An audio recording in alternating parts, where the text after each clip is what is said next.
mag-aalas 6 mga dreno. 5:50. Babalik kami sa Medical City mga dreno. Pangalawa check up muna rin. Pangalawa. Kumusta yung mata mo? Malinaw naman ah. Okay na. Oh, parang ano no, may stigmatism ko pag may ilaw. Paano ano? Parang yung... sabog yung ilaw. Dito na yan. Bukas na ba? Saan? Drive through.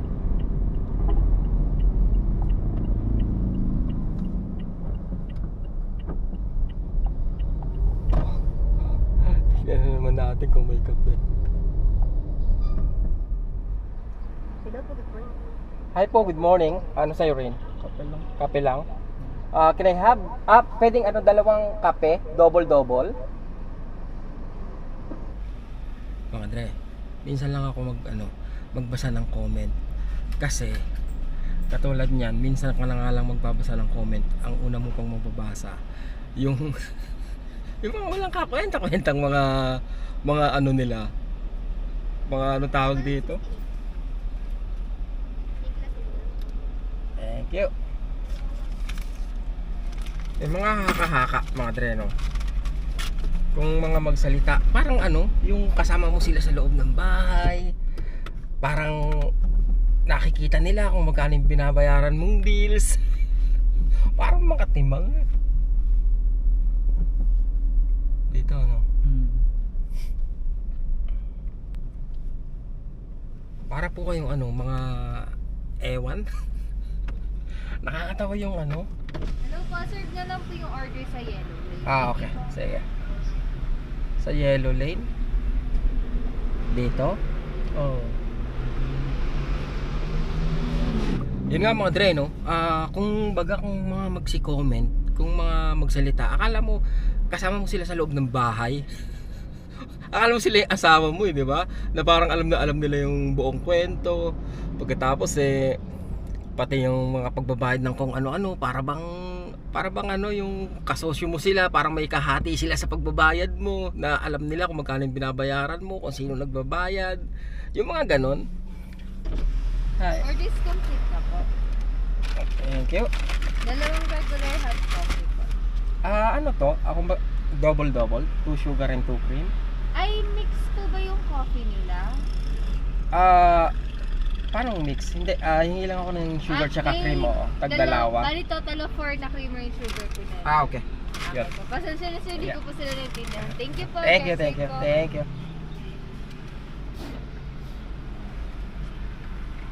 Ano, ayusin mo na yung coffee. Timplay mo muna bago tayo bumiyahe. Ako, may pinapanood ako mga videos mga dreno. Pero kung hindi mo gusto o kaya may comment ka, I mean, ba't ka magko-comment ng hindi maganda? Yung tipong ano, parang kamag-anak parang kamag-anak na ano, inutangan tas tinakbuhan, yung ganon. Palastik. Pangit ang ugali nyo. Pangit yung kapitbahay siguro. Kayo yung mga kapitbahay na CCTV.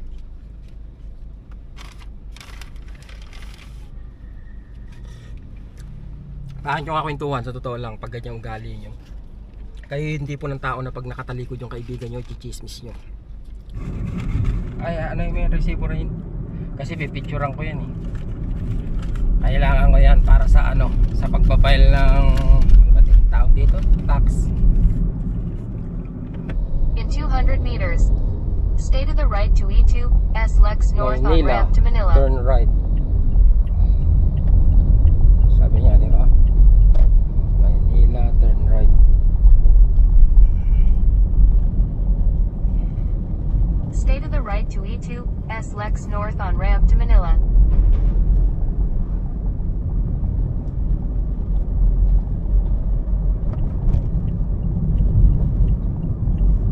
Ka ba? Hindi. Pero pwede ka na natumanda, no? Ewan ko lang. Buhay, 942 ang ating pera.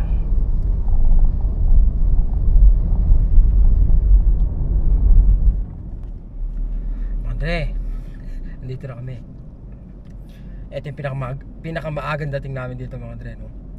Kasi nung mga nakaraang araw mga Dre, parang mahigit 2 oras. Yung isa halos 3 oras pa no, bago kami nakarating dito. Ngayon wala pang 1 hour and 30 minutes. Nandito na kami mga Dre, no? Alas 8 yung check up niya, 6:52 pa lang. May 1 oras pa para makapagpahinga.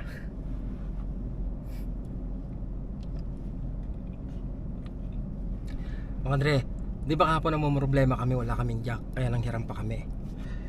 Kasi nga, akala ko may kasama talaga at marami pong nag-comment dun sa video na meron daw kasama. Ito sabi po ni Cobb, sabi niya, Sir Rice, meron jack ang Vios, nakalagay siya sa ilalim ng driver seat. Ingat sir. Tingnan nga natin.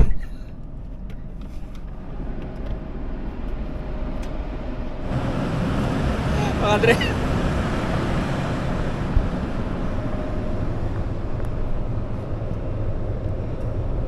ayan ang jack. Sa ilalim pambira, oh. Ay, pakatanga, di ba? Yun. Thank you. May jack nga mga Dre, no? Ang problema na lang kung paano ko tatanggalin. Baka pwedeng pa-comment na rin. Pambira mga Dre, wala talaga akong idea, no? Hindi na rin kasi na-explain sa akin yan mga Dre, no? But anyway, thank you po, no? Maraming salamat sa inyong lahat. Cobb, thank you. Galing. Nung una, masaya lang vlogs mo. Ngayon, di na. Puro yabang ka na. Alam naman namin na di mo sinasabi ang totoo kung bakit nandito ka sa Pilipinas. Problema mo na yon. Paano? Di ka ibabash? Nuknukan ka ng yabang. Kawawa naman asawa mo, pinagbabayad ng car loan na pinagyayabang mo dito. Buti na lang di ako nag-subscribe sa channel mo. Never na kami manonood ng videos mo. Mimi, galing kay Mimi Cow. Thank you. Shoutout na rin po kay Sir Rico ni Pumuseno. Galing po yan kay Sir Rico, no? Kay Kuya Roland at kay Ate Wanil. Shoutout po kay Joby, kay Jonah, kay Gina, kay Lee, sa buong tropa mga Andre, no? Shoutout sa inyo dyan sa Canada. Madam, shoutout sa iyo.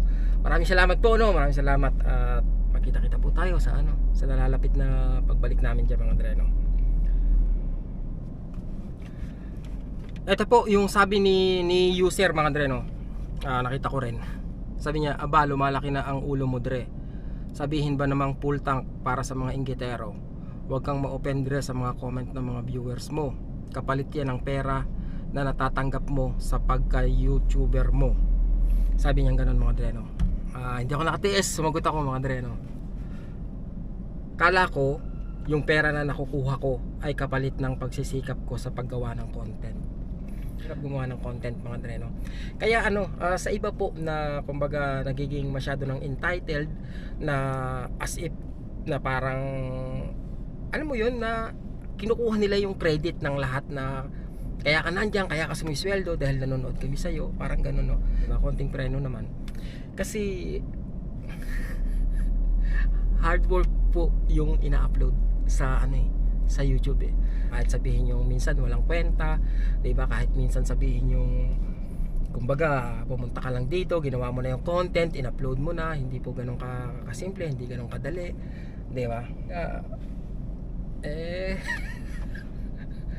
Nagsikap lang mga Dre, nagsikap lang ako. At maraming salamat sa suporta mga Dre, no? At sa mga basher, o nga pala sabi ko daw patulan yung basher. Kaya lang minsan talagang kumbaga mapanira yung comment mga Dre, no? Kung paano sila mag-fabricate ng mga istorya is parang meant to to discredit you, or talagang mga Dre, no? Talagang parang bang tawag doon? Parang demolition job yung ginagawa nila mga Dre, no? Sabi nga nung isa ang masakit niyan, baka kakilala mo sa Canada yung tumitira sa'yo. Sabi niya ganun. Pero hindi naman ako naniniwala mga Dre, no?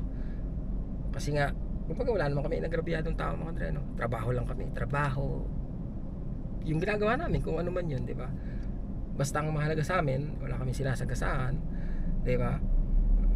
At masaya kami, yun mga Dre, no? Kung ano pa man. try nyo yung gano'n mga Dre, no? Yung huwag kayo makikialam sa buhay ng ibang tao. I'm sure sasaya kayo. Bonus question mga Dre. Kuya Rice, saan po mas okay na life mo dyan? Sa Pinas? Teka, magulo.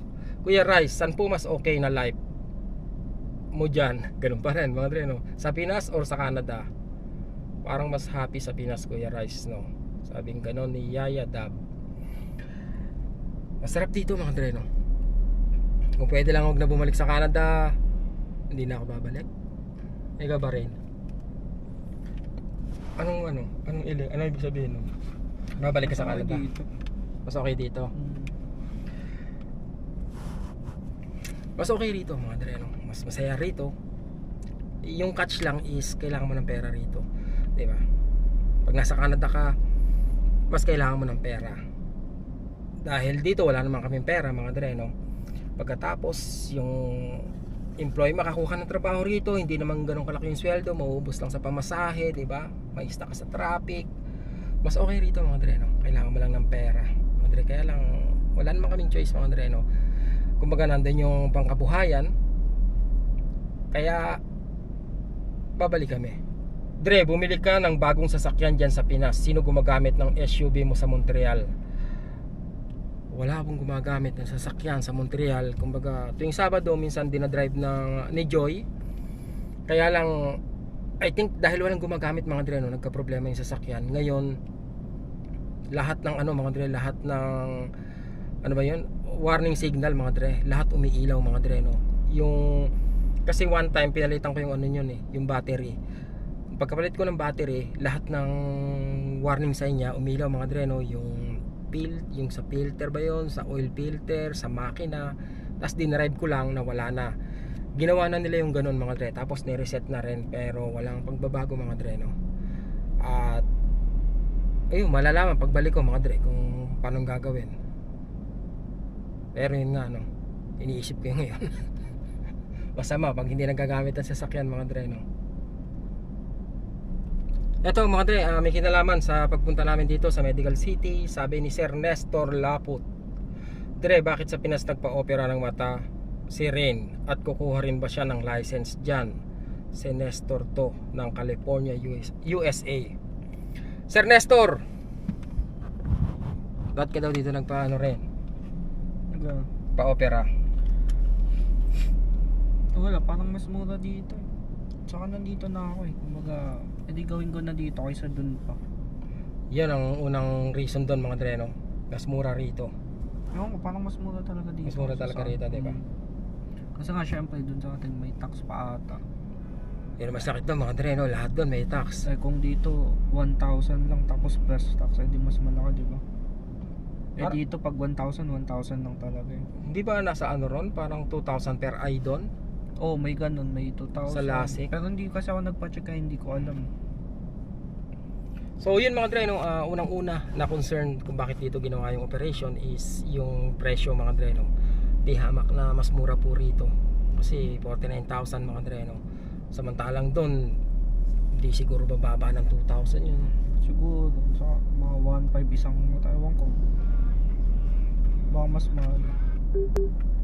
So yun mga Dre. Sir Nestor, pinapakitang gastos sa Pinas malayong malayo sa pinapakitang buhay sa Canada. Sana all pagkatapos. Ito hindi pa rin makamove on to si Jasper. Ayun, totoo po itong sinabi ni Sir Andre Rolyon. Ito po yan ang resulta ng pagtatrabaho sa Canada or US na may kasamang pagtitipid. Hindi gaano mabigat gumastos basta may budget. Pa-reverse ang conversion ng foreign exchange rate peso to Canadian. Quality of life ang resulta. Diba mga Dre? Yun. Tsaka yun nga po madali lang mga Dre, no. Kung gusto nyo magtagal sa Pinas, let's say yun nga mag-budget kayo ng let's say 1,000 a month mga Dre, no. 1,000 a month kasi merong iba mga Dre, no, na dahil nga 1 month lang yung bakasyon nila, kumbaga umuubos sila ng $3,000 to $5,000 mga Dre. Maliit pa yun, yung iba mas malaki pa ron. Kasi nga 1 month lang, di ba, kami na maximize nila yung activity tsaka yung paggastos. Pero kung alam mo natatagal ka sa Pilipinas, I think, di ba, 1,000 a month is more than enough para masuportahan yung pangangailangan nyo araw-araw.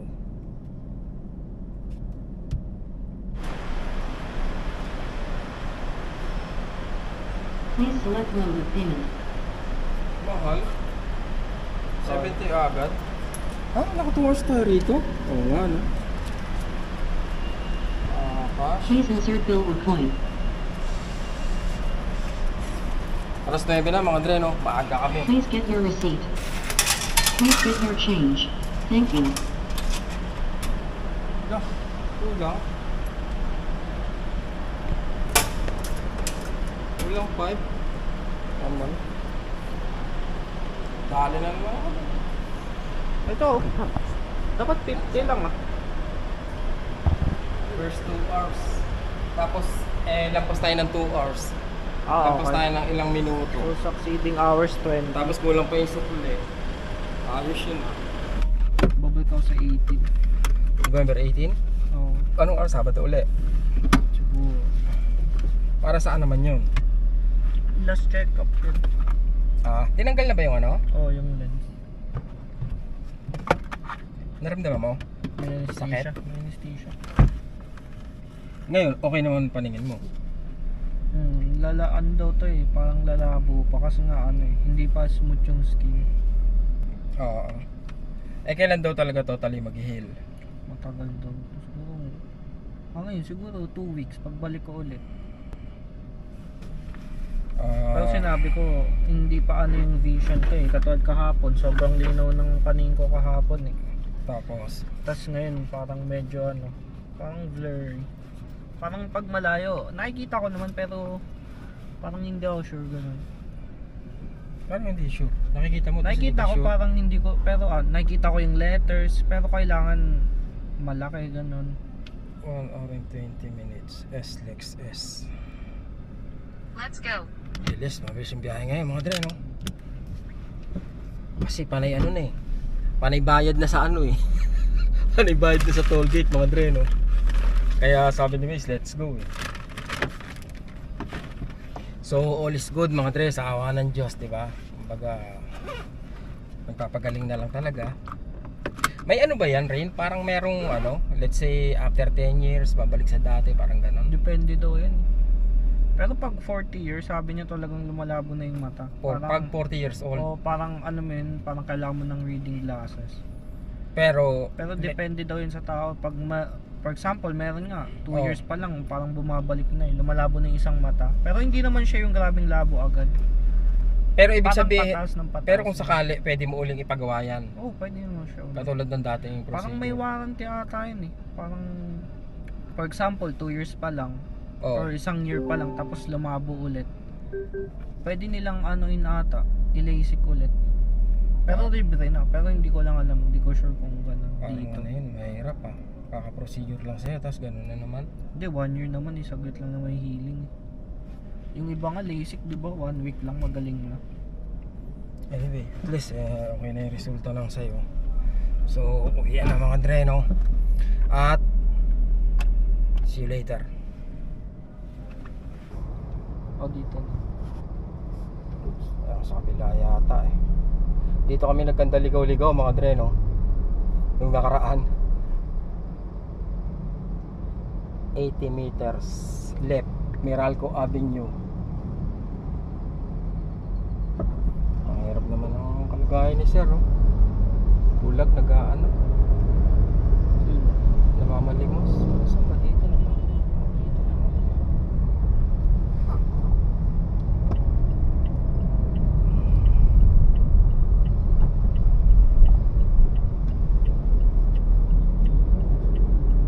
Kasi yung point nung ano dun, yung bato, eh pwede naman dumiretso dun.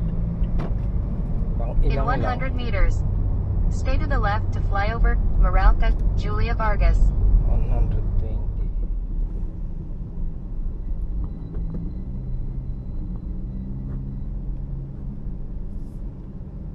Tingnan mo doon, oh. Yung sa screen dito sa kaliwa kung magkano ang anuhin natin, babayaran natin. Think 150 4, 626 ang balance. Let's take Don Hari Bacoor and 419 Aguinaldo Highway Dasmariñas. Gas uli mga Dre. Full tank uli. Para sa tropa. Okay na po. Oo. May ano pala ako. May application ng ano Shellgo.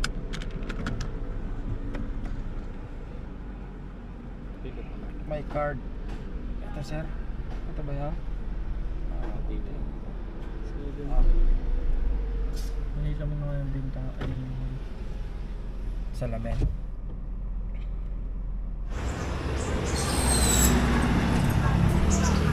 Hindi ko alam kung may butas o ano eh. Pagkaano namin.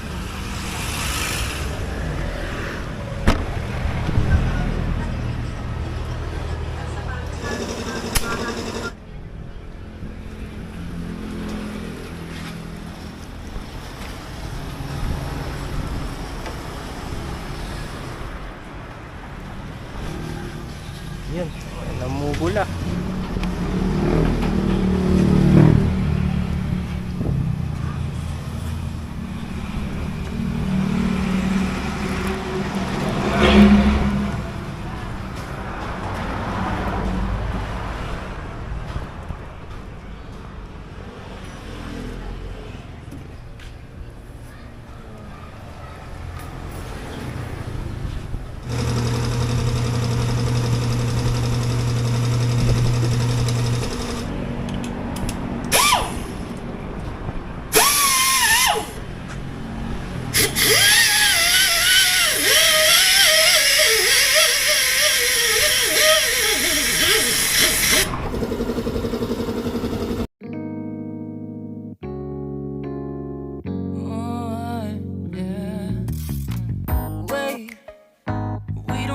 Start the day yet.